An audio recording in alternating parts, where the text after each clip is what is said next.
First of all, I want to welcome you all to the Bathish, I struggle with this, Bathish Auditorium of West Hall for a major event. You know, on a morning when Donald Trump has shown us that nothing is completely reliable and predictable anymore, it's wonderful to be able to celebrate one of the more reliable and predictable things of life, which is AUB and its 150th anniversary. So this book has really been a labor of love by three individuals, Doctors Nadia, Cheikh, Bilal Orfali, and Lina Choueiri. I'd really appreciate it if you stood up and acknowledged it.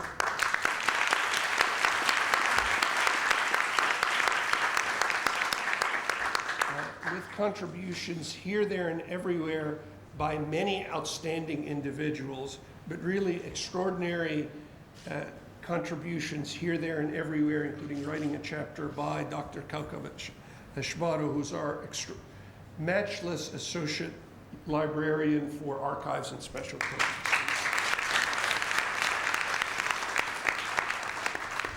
And support in so many ways by our keynote speaker, but we'll get to that, by Dr. Betty Anderson.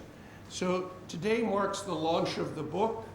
I can tell you that these three individuals, who are superb scholars and our extraordinary librarian, managed every facet of this project.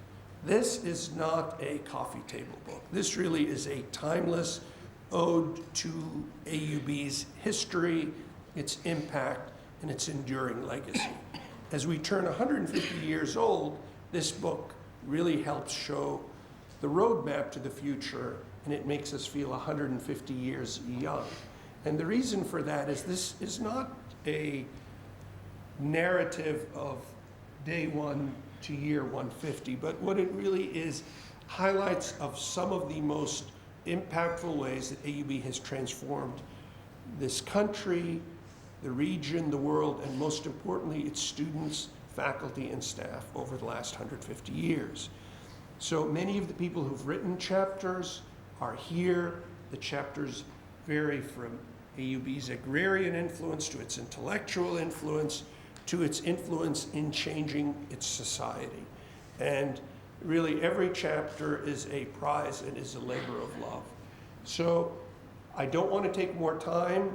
I'd like to introduce the great Dr. Bilal Orfali, who we are thrilled to say we've retained at AUB, one of the world's preeminent scholars in Arabic and Near Eastern language, a truly world-class scholar. So I'm going to thank you.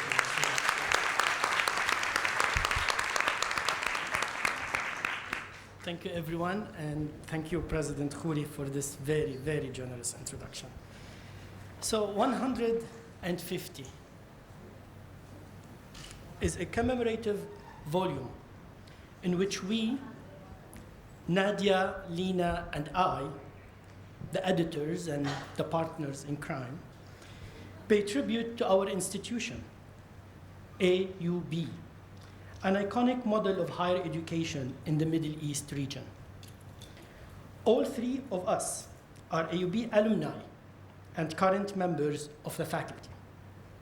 We have witnessed AUB's faculty, staff, and students endure, preserve, and achieve in difficult times. This volume is a token of our appreciation of their resilience, dedication, and contribution to AUB's lasting legacy. I do not remember, to be honest, how exactly the idea came to my mind around 4 or 5 years ago. But I do remember Nadia's enthusiasm and support when I told her about it. I even remember I received 2 cups of hot chocolate that day. I remember also very useful discussions with John Milloy, Ramzi Baalbaki, and Abdurrahim Abu Hussein. Thank you. You can only imagine how much fun it is to edit a book with 2 of your friends. Nadia and Lina, thank you for all the hours of joy while working on this book. For the last 4 years, my conversations with you are ones that I will remember forever. The volume examines AUB from diverse perspectives. It deals with key moments in the history of the university from its inception to the present day. Some papers examine the relation of the university to the USA and the world. Some highlight salient personalities and important figures who made great contributions to AUB over the years. Other chapters focus on the campus and its location in Ras Beirut, as well as the resulting interaction and mutual impact over the years of growth and transformation. Most of the papers were presented at the conference AUB A Century and a Half, held on campus in May 2013. The conference was funded by the Provost Office, and we thank Provost Ahmed Dalal for his enthusiasm and support of this project. We take this opportunity to thank the contributors for the book. Many of them are AUB faculty and alumni, and a number of them are here today. We thank the staff of the archives and special collections at Jaffet Library, and in particular, Dr. Kaukab Shbaro and Samar Mikati.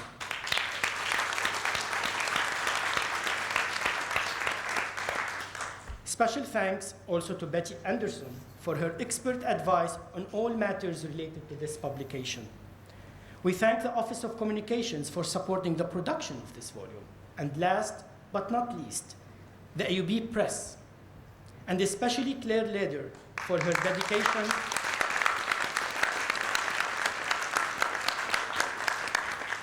dedication and valuable assistance throughout the various stages of the editorial and publication process.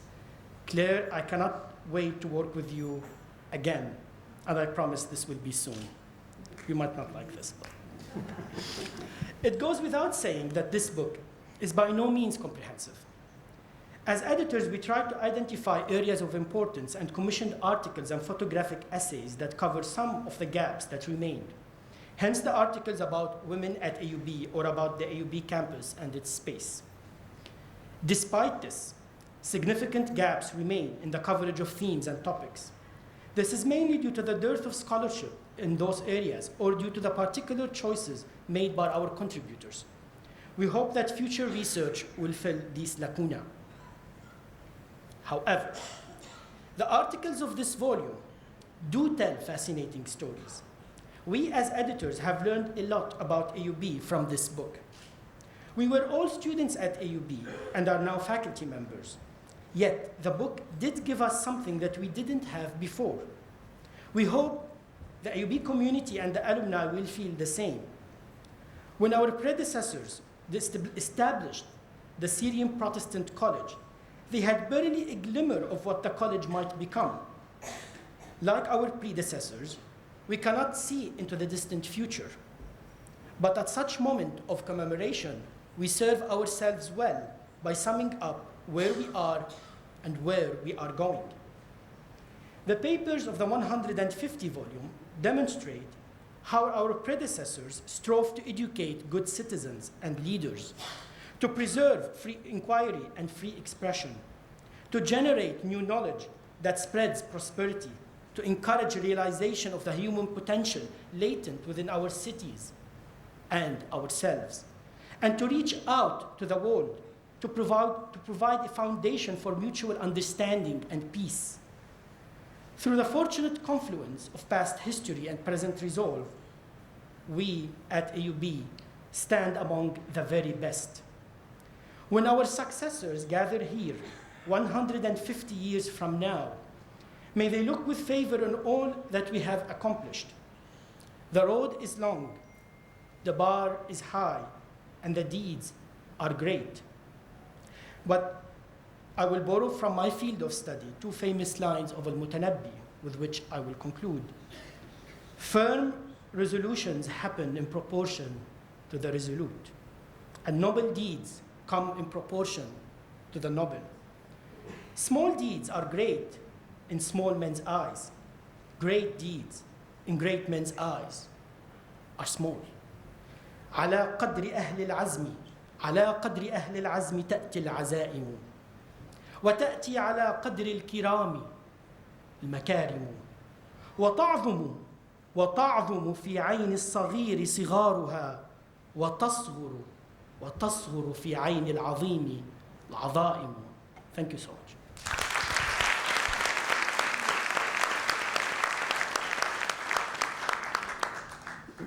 So I have to say that I've been paying attention because for many reasons, including the fact that Dr. Orfali, to make sure I don't stray from the path, gifted me the book that he and I think Ramzi Baalbaki wrote, the Book of Noble Character, which is mostly in Arabic. So clearly I'm lacking in that category and we'll have to stick to it. It's a pleasure to introduce Kaukab Shmaro. I think everyone here knows her. She's an extraordinary recruit, arguably the greatest recruit, or among the greatest recruits of the prior administration. When she came here from Columbia where she was the Middle East and Islamic Studies librarian. She's an incredible resource for the university, for our students, our faculty and staff. And she's going to talk about her perspective about the AUB Library archives. Thank you. Thank you, President Khuri. President Khuri, distinguished guests and colleagues, it is an honor for me to have the opportunity to speak on the occasion of the launching of the book 150 about the AUB archives, especially because I dare say the book would never have seen the light of day were it not for many years of toil by AUB librarians and archivists, not only those of today, but dating back several generations. Every single article in this book cites or references documents from the archives. AUB's librarians and archivists work painstakingly to compile, preserve, index, and catalog important documents related to the history of our dear university, for the sake of advancing research carried out by people from many different backgrounds, as is clearly exemplified by the book we are launching and celebrating today. Anniversaries are great occasions for celebration. AUB's 150th is one. And we have a lot to celebrate, including the contributions of the university libraries, which support the very heart of our world-class university, namely research and teaching.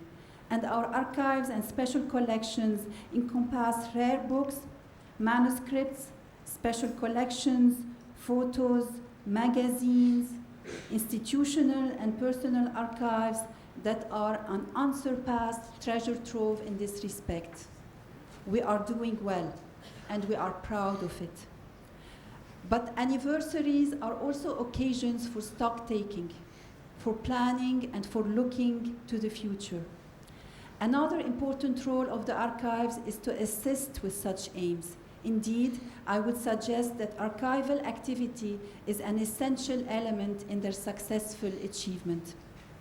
In 1948, Sir Hilary Jenkinson, one of the founders of modern archival theory and principles, wrote, "The archivist exists in order to make other people's work possible, unknown people for the most part, and working very possibly on lines equally unknown to him, some of them perhaps in the quite distant future and upon lines as yet unpredictable. His creed, the sanctity of evidence." We, archivists of today, admire this credo, but when or if asked, would tell you that our task is actually rather more complicated than this, one made difficult by special challenges and indeed sometimes colored by various snags and hitches. AUB has continuously engaged in self-reflective acts since its founding. This is not atypical of liberal arts institutions. They know they have a stake in modeling and practicing what they teach, reflection, and for that matter, self-reflection. We find examples of this from as early as 1872 when AUB, or SPC as it was named then, in a public gesture of self-affirmation created a time capsule. The time capsule was buried beneath a cornerstone of College Hall, led by William Dodge on December 7, 1871. Somehow it was forgotten for many years until the sad incident of the bombing of College Hall in 1991, when the archivist at the time, Ms. Asma Fathallah, learned more about the building and delved into the archives where she learned of the existence of the time capsule. She guided a professional team to unearth a small box, about the size of a box of tissue papers. Although the box had been in the ground for well over 100 years, the documents inside were in excellent condition. These consisted in a number of university bylaws, the university's constitution, a couple of faculty publications, and a small sampling daily newspapers from 1871, as well as a sermon about death. Food for thought. If we were to create a time capsule today to represent us and to send a message about our identity, mission, and place in the world to future generations, what would we include? Would there be any items from our archives? It isn't easy to say, and perhaps our uncertainty and hesitation reflects a sad truth about our times, namely a most unfortunate general disregard and devaluation of history, heritage, and memory, a failure to appreciate the extent to which they play a crucial role in defining context, in making us who we are, and in helping us to figure out where we want to go. An act like creating a time capsule is only an instance, theatrical possibly, of the kind of work archivists here, as everywhere, do to enable and preserve those famous aha moments that catalyze and facilitate a person or an institution's reflection, self-reflection, and understanding. The AUB archives contain a wealth of information that can assist with this. Information about the history of AUB, its firsts and seconds, its daily toils, its extraordinary as well as ordinary contributions, all of which go to defining our glorious, and if we're lucky, our less glorious moments too. The archives also include less momentous moments, but ones pregnant with meaning. The sad and happy, photos of graduations, documents related to AUB's development, its various faculties and administrative apparatus. Then there are the more quotidian, yet sometimes the most meaningful of all. Our archives also contain documents related to formative individuals who have had a close affinity to AUB. For example, Asad Rustum, Georgi Zaidan, Konstantin Zre, whose fabulous collection we recently received from his family, and for which we're extremely grateful. These documents and collections afford us a wealth of material worth unearthing and poring over as a time capsule worth bringing to life through cooperating hand in hand with our faculty, through teaching, research, and publication, through incorporation into the classroom, and through cooperation with our highly valued AUB Press, which did have a groundbreaking and a notable past, and we hope a brilliant future. Our archives thus tell a very rich story, one full of life, ambition, and achievement. But the story is one that also includes telling silences, silences we must take stock of, struggle with, and come to understand. For silences typically offer a crucial means to edify and educate. Consider the idea of archives involving women, students, and other underrepresented groups, oral histories. Consider the materials the archives unfortunately failed to collect and preserve, the documents that went into oblivion and decay, the forgetting, passive or active. These silences should now be a focus of our efforts so that we can do our best to save and gather such documents, and in saving them, perhaps, we might also help save ourselves and allow for a more accurate and engaged and generous and nuanced understanding of our place in the world. In 1993, under President Waterbury, AUB put in place a so-called University Archives Program. It urged all university departments, programs, chairs, and heads to periodically deposit with the university archives documents that might have long-lasting historical value. I can tell you from experience, I have been here for years, very few of the relevant entities take action to further this program. For the most part, we receive such materials only when the god of space or of renovation, architects and engineers knock at the door. In the United States, lawyers are derisively called ambulance chasers. My colleague Samar and I speak of ourselves in analogous terms. We are also chasers. But we can only run so fast. And when we get tired from running, Summer and I sometimes lapse into slumber, brief of course. This slumber is not restful. It is disturbed by a recurring nightmare. Figures from future generations are pointing accusatory fingers at us, solemnly pronouncing in typical Star Wars language, "You are bad archivist." Upon awakening, we scramble to print emails, meeting minutes, faculty and presidential announcements, and similar materials, and to file them securely in the hope that someday someone somewhere will find them and be grateful.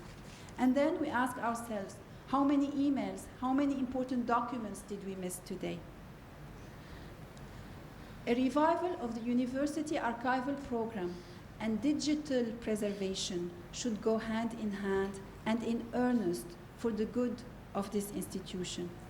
We need a common commitment to set up a serious program for digital preservation across the university, and one specifically related to digital archiving to preserve and safeguard our history, the way our predecessors have done, even if not perfectly. We need this commitment, and we need to make it possible to enact it soon before it is too late. So we ask for your help in reviving the university archival program and to set up a digital and archival preservation program across the university so that the silences become shorter, the story becomes fuller, richer, more meaningful, and comprehensible. It is also worth mentioning that our interest at the Archives Department in preserving our heritage does not stop at AUB per se. It strives to cover, to the extent possible, preserving and collecting documents of lasting scholarly significance about the country and the region at large. We try to document what is around AUB, the things that make AUB what it is, and that make us who we are. We try to support in gathering these papers and collections existing strengths at AUB, well-established or emerging curricula.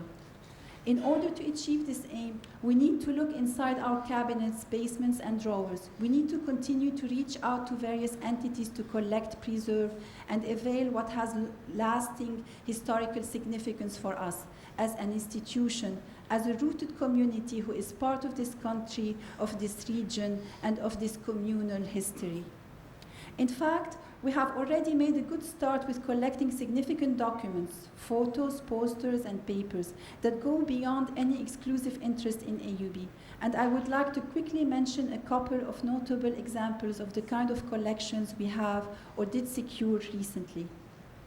20,000 negatives from the newly acquired Manouk photo collection. This is a national treasure. Manouk was the official photographer for the Baalbek Festival and for the Ministry of Tourism.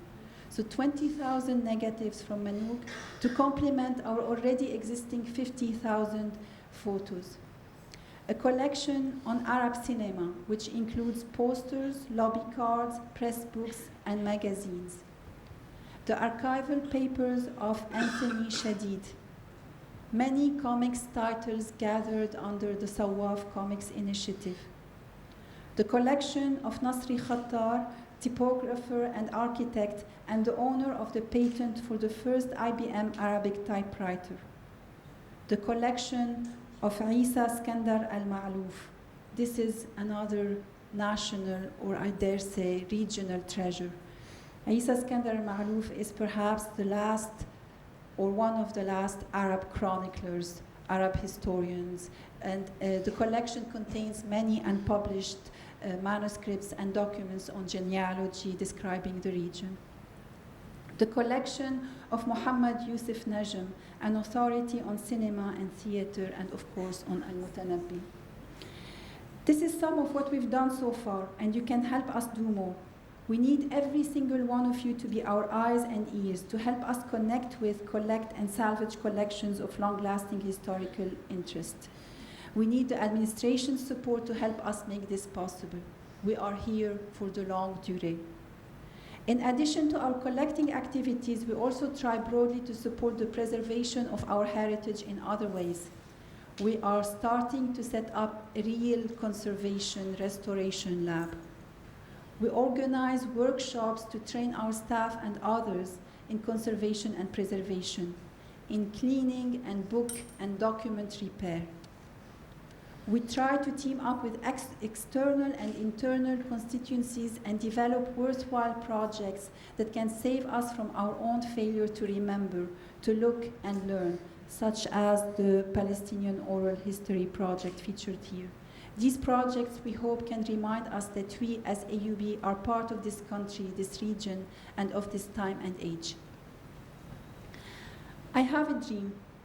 I have a dream that one day, just as our school is a jewel in the region, our hospital is a magnet in the region, our library and archives one day will be the destination of choice for anyone who wants to do research using rare and unique and primary source documents about and from the region, and that person will look at the AUB libraries, at the AUB archives, and flock here, and recommend flocking here to all their students and all their colleagues. I have a dream that the AUB Press and that our faculty will increasingly dig into our archives to publish, teach, and do research. A dream it is, but it may be worth dreaming, especially in this time and age. Thank you.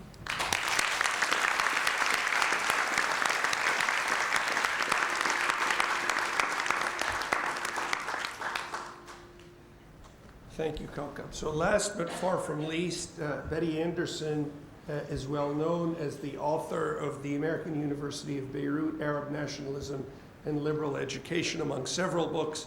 It's the book when I got a little bit challenged in reading about Kostisre's work and theories on Arab nationalism that I turned to, since it's in the language that flows more easily for me, although I am sure that Dr. Orfali will fix that. Dr. Anderson's a distinguished scholar. She's published articles in a number of areas. She is currently working on studying, and I think this is coming out next year, a history of the Middle East, rulers, rebels, and rogues, which is her latest book, which comes out this year, one that I'm sure will be a must-read. So it's our pleasure and privilege to welcome our friend and honorary AUB faculty member, Dr. Betty Anderson, who's a large driving force for this wonderful book. Dr. Anderson.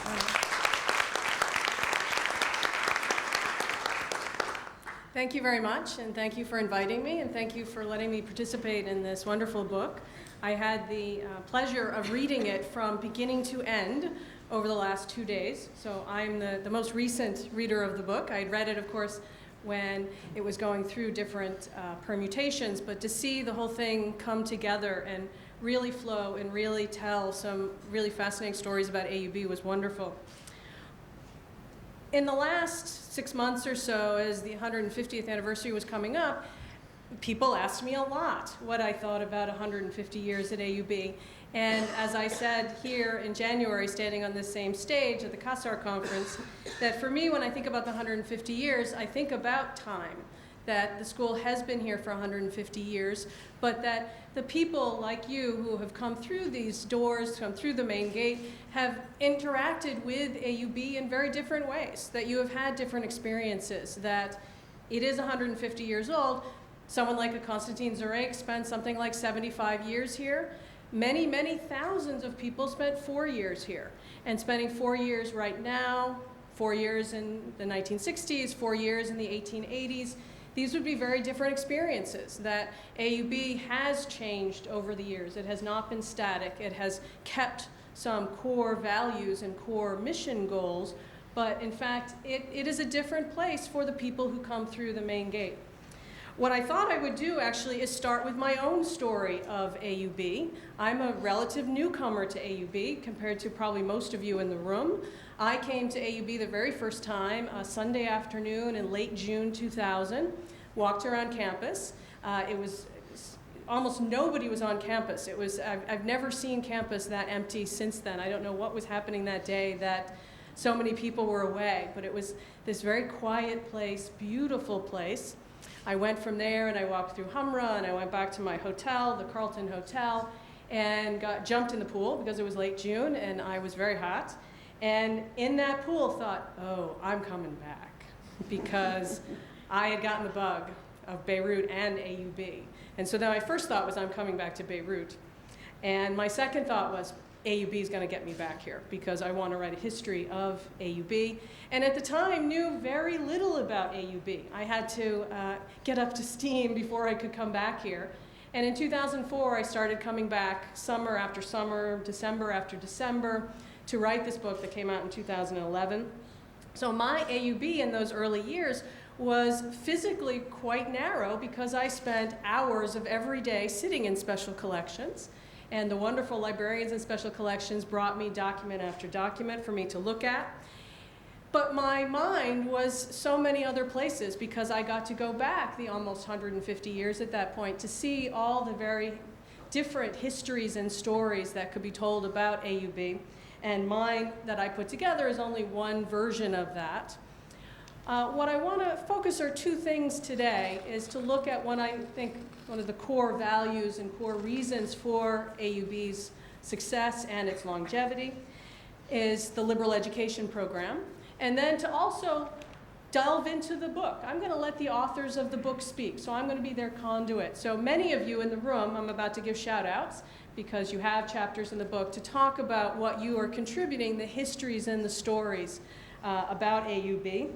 So I want to start with liberal education because I think in a lot of ways the liberal education system that really emerged at the Syrian Protestant College just about the turn of the 20th century and then got solidified and improved upon and changed decade after that point is allowing for so many different stories to take place. That in some ways the liberal education has a built-in diversity element that people can connect to AUB in very different ways because of the particular educational system that flourished here and grew here. And so with liberal education, and this was a shift in the late 19th century from a more fixed system of teaching to learn the light, to see enlightenment, to understand truth, to starting to think in the late Daniel Bliss era, as we move into the Howard Bliss era, that the education that students should be getting in the modern era should be a more active education, that they should not just be learning the truth that someone else has validated, but they should be in the classroom themselves validating knowledge and producing knowledge for themselves. A 1945 Harvard University report summarized the goal of the American liberal education system by saying, by effective thinking we mean in the first place logical thinking, the ability to draw sound conclusions from premises. The objective of education is not just knowledge of values, but commitment to them, the embodiment of the ideal in one's actions, feelings, and thoughts, no less than an intellectual grasp of the ideal. Charles Eliot, who was the longtime president of Harvard University at the end of the beginning of the 20th century, instituted a program of electives so that students could choose their own path through education. And he said that the notion that education consists in the authoritative inculcation of what the teacher deems true may be logical and appropriate in a convent or a seminary, but it is intolerable in universities and public schools, from primary to professional. That he said that he envisioned a student who would be searching, open, have a humble mind, which, knowing that it cannot attain unto all truth, or even too much new truth, is yet patiently and enthusiastically devoted to the pursuit of such truth that he can obtain. And the cultural hero, another scholar wrote about Eliot, the cultural hero Eliot outlined when he made these statements, was of a possessor and user of knowledge, of a searcher, of a teacher. And so this is what I think when I think again of the 150th, of the ability for people to have different experiences at AUB because they are supposed to build it themselves. They're supposed to be able to come into the classroom and learn critical thinking and then take that out into the world beyond the campus.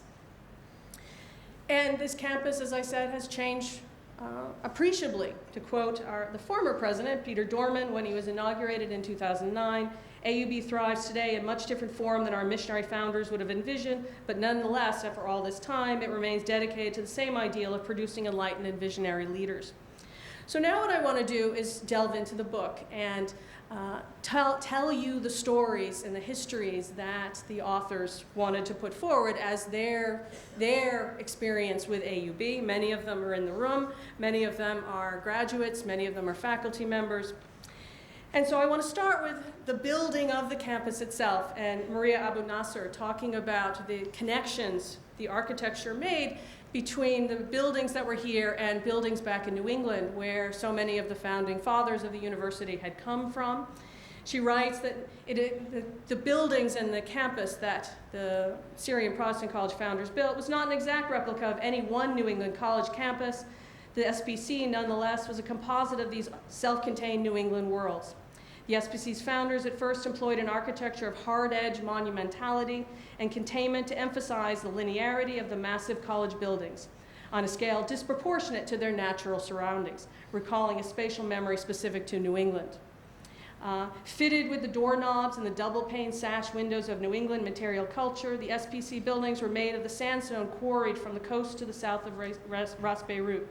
These blended features of New England architecture with the raw materials of local sandstone and red tile roofs resulted in a synthesized architecture and spatial configuration that made SPC AUB part of the local landscape in a way that the original ideals of its early Protestant missionary founders never intended. College Hall, being built in the 1870s, was one of the tallest structures in all of Ottoman Beirut, typical of New England campuses at the time to have a monumental building. And the College Hall clock was used to regulate class time, but also to regulate time in the city itself, and was only one of two top towers in the city at the time. She recounts Howard Bliss coming home to Beirut after a sojourn in the United States, describing 14 days out of New York, one rounds the triangular promontory upon the northern side of which Beirut is built. After this turn, the buildings of the college are seen facing the north, 100 feet above the sea's level, 15 substantial structures built of colored sandstone or limestone scattered over the long, narrow campus, which stretches east and west for half a mile. It's 40 acres dotted with clumps of trees, cypress, pride of India, date palm, fig, olive, oleander, banyan, carob, and pine. Its rocky slopes adorned with gorse and made beautiful in spring and autumn with brilliant flowers. A description I think we all would recognize today. But then Cynthia Minty talks about a very different kind of landscape that one sees when looks from afar at AUB. The destruction of low and middle class rise buildings in Ras Beirut is particularly intense on land with the highest values, namely the plots with campus and sea views. Soon AUB will be surrounded to the east, south, and west by a wall of towers. In fact, AUB has inadvertently given private developers the gift of unimpeded views to the Mediterranean and over the rare greenery of the campus. And with these views, the opportunity to sell fabulous multi-million-dollar dwellings. So the image of College Hall and this line of buildings that the founders and their successors built is now being changed by changes in Beirut. The AUB, of course, has always been connected of Beirut, and so cannot disconnect from that. Syrian Protestant College and AUB could never disconnect from the governments it was interconnected with, whether the Ottoman government, the Lebanese government, the United States government, regional governments in the area.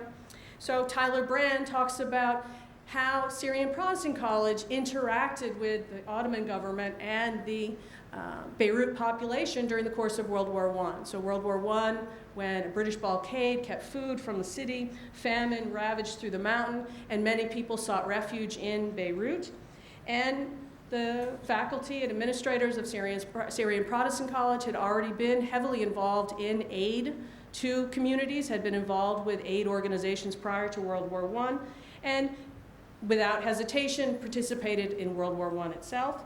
But they, as Tyler Brand talks about, had troubles dealing with the Ottoman government. And the Ottoman government is, as I always tell my students about any government, they're never monolithic. There are officials, there are layers of government, there are different relationships. So there was, of course, the local municipality governments as well as the imperial government in Istanbul. And Syrian Protestant College faculty had different relationships with the different members of the local imperial government. And so this was not one government versus a university. It was, in fact, a lot of individuals trying to find a way to resolve the conflicts between them and also find aid for the population. And so what Tyler talks about is the fact that the Syrian Protestant College was in an uncomfortable position in World War I, that coming from the United States early in the war was not in the war, but was certainly favoring the British and French position.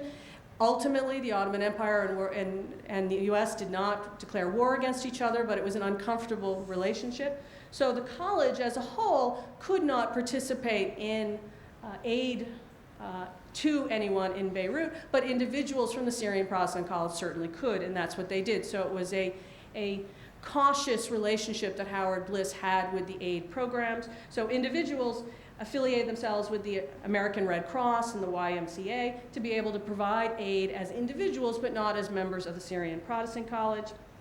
And what struck me in his telling of this story is how logistically difficult it was to get aid.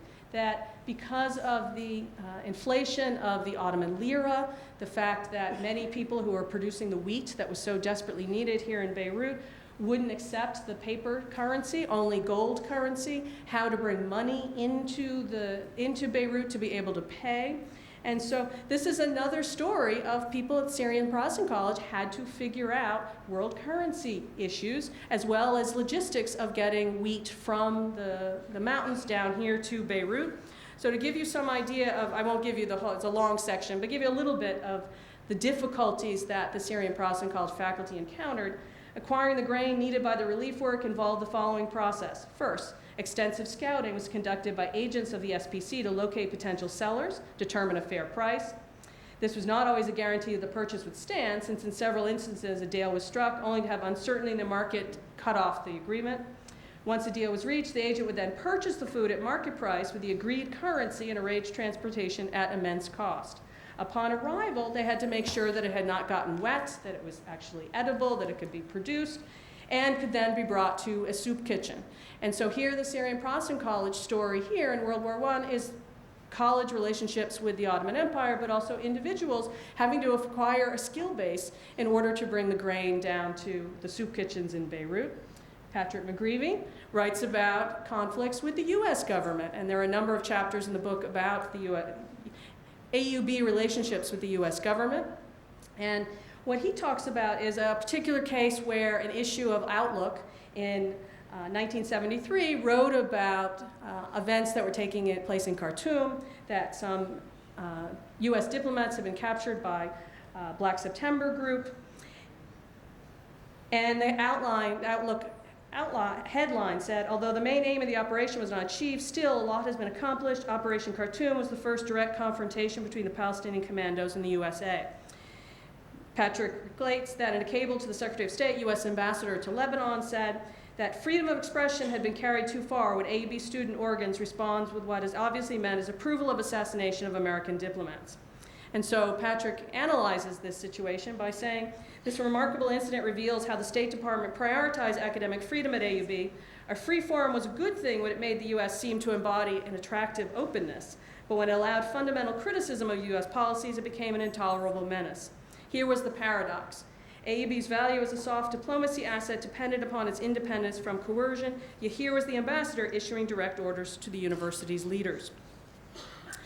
Michael Provost writes about conflicts between AUB and the Lebanese government, and this was not the first time AUB and Syrian Protestant College had come into conflict with a local government.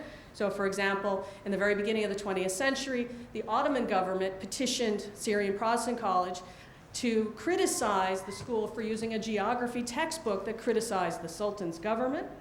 In 1909, the Muslim controversy began not here on campus, but in fact in newspapers in Beirut and Cairo, criticizing the fact that Muslim students had to go to mandatory Bible sessions, and then got carried, as we move into January 1909, onto campus.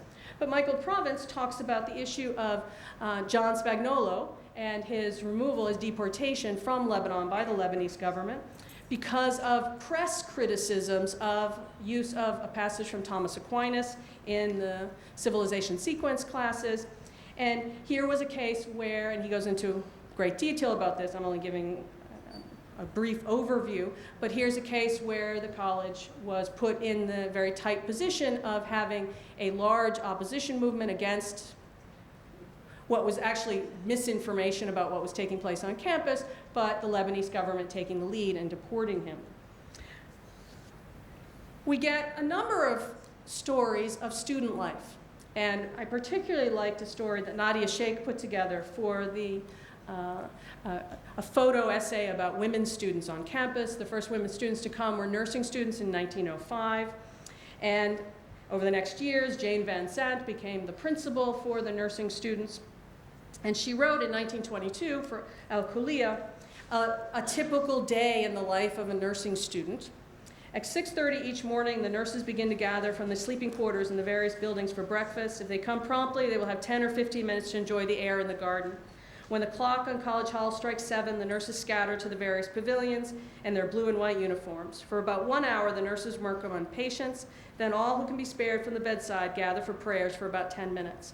Then the work goes on. The wards are in order and brushed up by 9 o'clock when the doctors and students arrive. Some of the nurses go about the wards with the doctors. Others have their work in the operating rooms. The younger nurses and probationers continue with the care of the patients, dusting and cleaning and keeping the wards fresh and attractive. At noon, the first dinner is served in the dining room. The latter part of the afternoon is a very busy time. The patients must be washed and arranged for the night. 6 o'clock and 6:30 are the supper hours. Occasionally, there is a lecture or social evening at the university. These are very popular with the nurses. So this is a story from 1922, but we could do many stories of students playing tennis, of going to AUB Beach, of meeting with their colleagues and professors at the Milk Bar and Faisal's restaurant to discuss politics.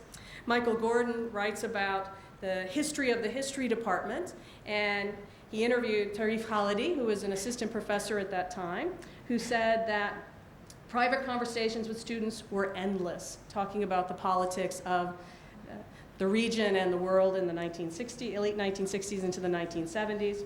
We have student histories and tales of taking over campus buildings in the 1970s to protest tuition hikes, and we can look back just a couple of years to see a tent encampment here in front of College Hall to protest against tuition hikes. So this is an ongoing phenomenon of student life here at AUB.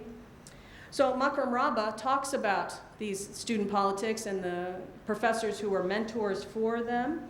And what we so often think about for student politics, and I wrote about that myself, was the eras of Arab nationalism, the eras of pro-Palestinian politics, of taking over campus.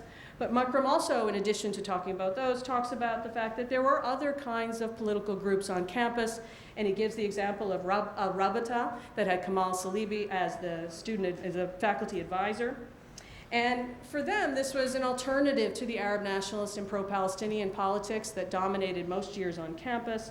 And he quotes Kemal Saleem as saying that the need for this organization, the students had a need to make a public stand in support of Lebanese sovereignty and independence, which they felt were threatened by the prevailing pan-Arabism. As I saw it, there was a job to be done and someone had to do it, and that's why he agreed to be the faculty advisor. I also found in reading this book, the last section of the book is about the personalities that we know on campus.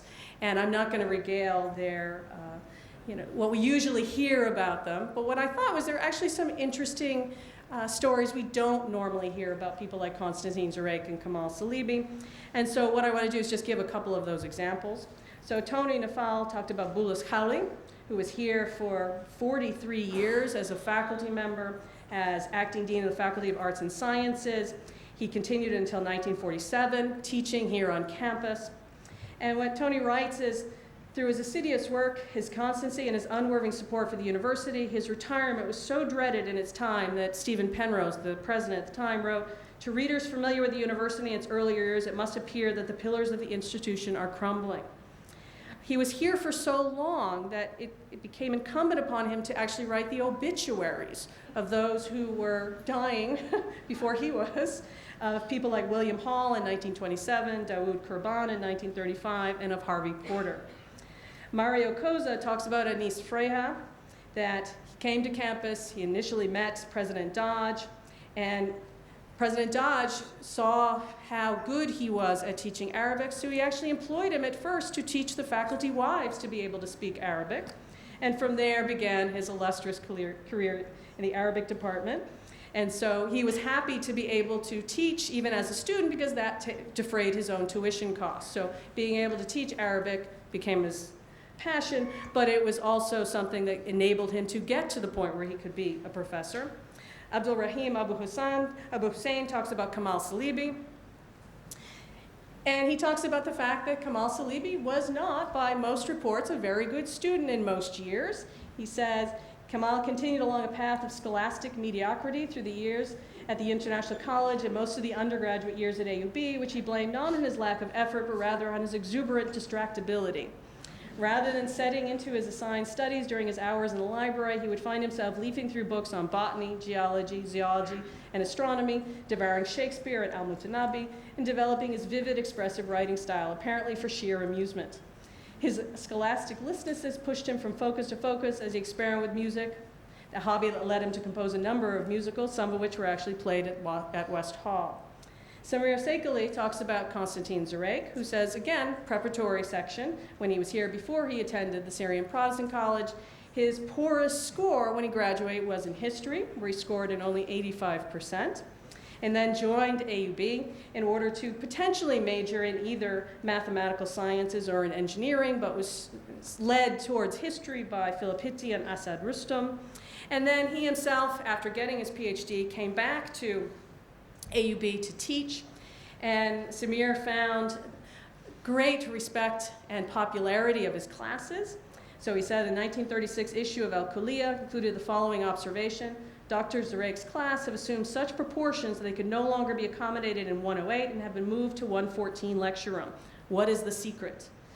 And so Samir analyzes this, and that he says it probably wasn't that he was an easy grader, because that was certainly not what he was doing.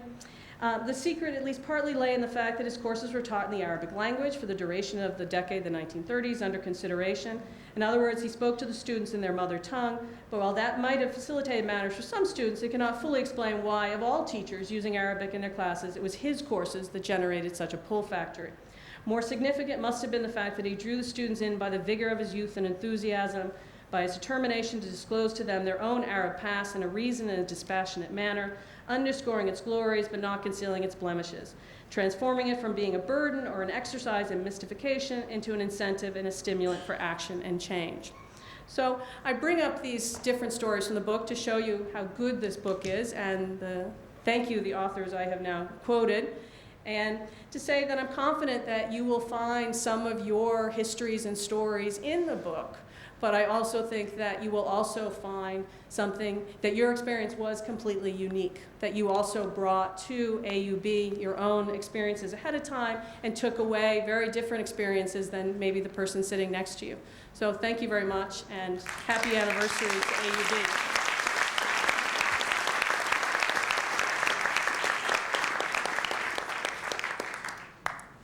It's 5 exactly. I think we're going to invite people to come and get their copies of the book. And we'll be happy to sign it. I think all of the folks above here and the folks who put it together. So thank you very much.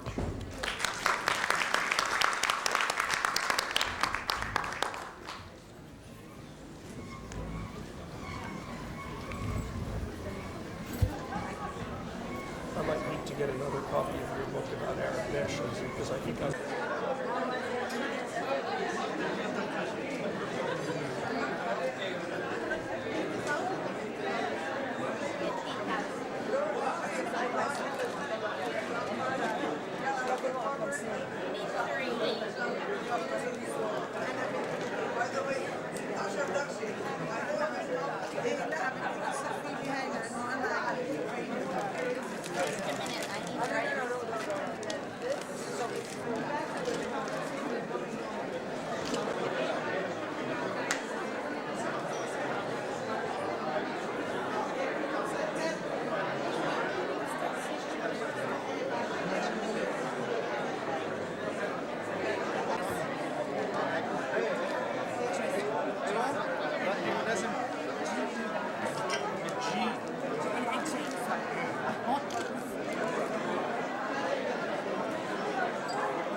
let's spell it right. Let's put the name. Here.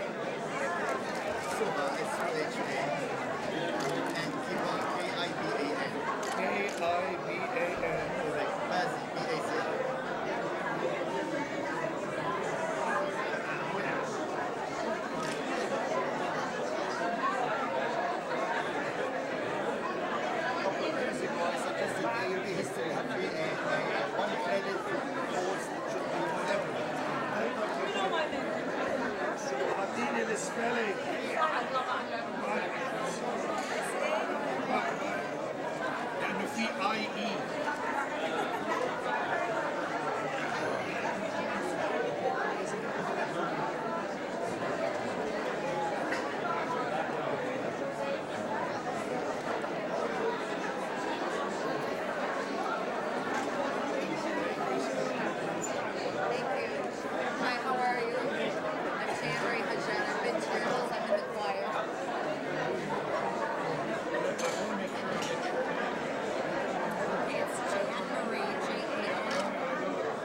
Is it hyphenated?